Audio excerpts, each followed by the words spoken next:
এরনি,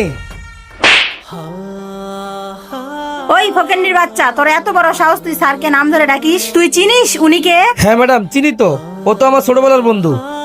ছোটবেলায় আমরা একসাথে লেখাপড়া করছি, অনেকদিন পরে দেখা তাই ওরে ডাকছি। কিন্তু ম্যাডাম আমি তো বুঝলাম না কেন শুধু শুধু আপনি আমাকে মারলেন। আমি কি তোরা শুধু শুধু এমনি মারছি?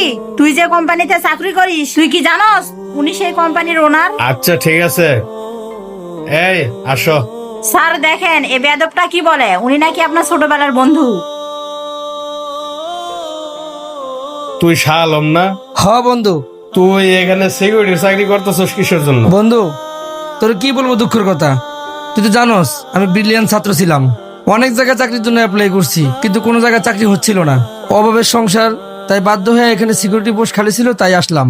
এখানে আসার পর তোর দেখে আমার খুব ভালো লাগছে। তোর অবস্থা তো অনেক পরিবর্তন হয়েছে, মাশাল্লাহ। তুই এত বড় কোম্পানির এমডি, তোকে দেখার পর আমার খুব জানতে ইচ্ছা করতেছে তুই এত বড় কোম্পানির মালিক কিভাবে হইলি। বন্ধু, এইসব বিষয়ে তোর পরে কথা কমুনে, আমার একটা ইম্পর্টেন্ট মিটিং আছে, তাহলে এখন যাই। আচ্ছা বন্ধু ঠিক আছে, তুই আগে মিটিং শেষ কর, তারপরে তোর সাথে আমি কথা বলবো। আচ্ছা ঠিক আছে, এই ছবি আসো। স্যার। কিছু বলবা? জি স্যার, একটা কথা বলতাম। হ্যাঁ কি বলবা বলো।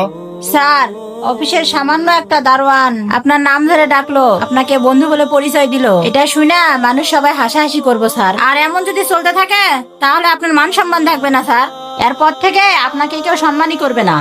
হ্যাঁ আমারও মনে হইতেছে তাই, তুমি ঠিক কথাই বলেছ। এরপরের থেকে তার আর সিকিউরিটির চাকরিতে রাখা ঠিক হইব না। হ স্যার, আপনি ঠিকই বলছেন, ওর উপরে এমার্জেন্সি এখনই ব্যবস্থা নিতে হইব। আচ্ছা ঠিক আছে, তুমি এক কাজ করো, দারোয়ানকে নিয়ে আমার অফিসে আসো। এই দারোয়ান, তখন বেশি বাড়াবাড়ি করছিলি না, এখন দেখবি তোর চাকরিটাও থাকবো না। আরে ম্যাডাম আমি কি এমন করলাম যে আমার চাকরি থাকবে না? তুই জানোস না তুই কি করছস? তুই স্যারের নাম ধরে ডাকছস, স্যারেরা অপমান করছিস না? স্যার এটা সহ্য করবো না দেখিস। কিন্তু ম্যাডাম আমি তো বুঝতে পারিনি স্যারে রাগ করবো। স্যার তো আমার ছোটবেলার বন্ধু, এই জন্যই তো আমি তাকে নাম ধরে রাখছি। ম্যাডাম আপনি একটু স্যারকে বুঝাই বলেন, স্যার যাতে আমার চাকরিটা না খায়। চাকরিটা যদি আমার চলে যায় তাহলে আমি খুব সমস্যায় পড়ে যাবো। আমার এত কথা শোনার সময় নাই, স্যার অফিসে ডাকছে, চল। কি বলেন ম্যাডাম, স্যার আমাকেও ডাকছে? আচ্ছা ঠিক আছে।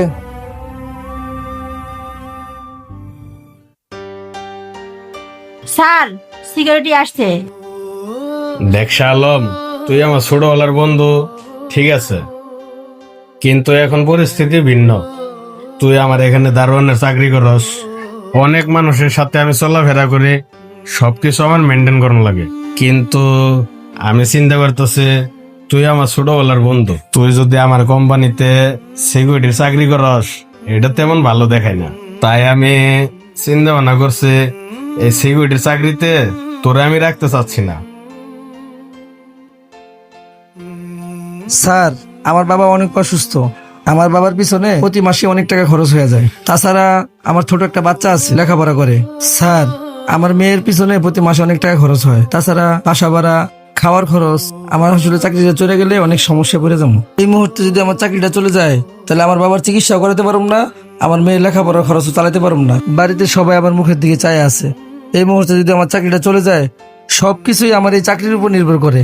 তাই স্যার আপনাকে অনেক রিকোয়েস্ট করে বলতেছি আমার চাকরিটা খায়েন না, আমি অনেক সমস্যায় পড়ে যাবো। স্যার আমি আপনার নাম ধরে ডাকছি, এটা আসলে অনেক বড় অপরাধ। এটার জন্য আপনি আমাকে যেই শাস্তি দিবেন আমি মাথা পেতে নিব, তাও দয়া করে স্যার আমার চাকরিটা খায়েন না। আরে তুই কি বলিস, পাগল হইছস নাকি? তুই আমার বন্ধুর পরিচয় দিছস, নাম ধরে ডাকছস, তার জন্য তোরা শাস্তি দিমু কে? আর সিকিউরিটির চাকরির থেকে তোরে বাদ দিমু বলছি কারণ হচ্ছে তুই অনেক কষ্ট করে লেখাপড়া করছস, তোর ভালো সার্টিফিকেট আছে, তুই এর চেয়ে ভালো চাকরি ডিজার্ভ করিস। শুন বন্ধু, আমি ডিসিশন নিছি, আমাদের যে টঙ্গী ফ্যাক্টরিটা আছে সেটা কালকে থেকে তুই দেখাশোনা করবি, তুই সেটাতে বসবি। এই ফ্যাক্টরির দায়িত্ব আজকে থেকে তোর হাতে। কি বলিস বন্ধু, আমি তো আরে কি না কি ভাবছিলাম, আমি তো ভাবছিলাম তুই আমার চাকরিটাই খাইয়ে দিবি। আরে বন্ধু তুই কোনো চিন্তা করিস না, যেহেতু তোর লগে আমার দেয়া হয়ে গেছে তোর আর কোনো চিন্তা নাই।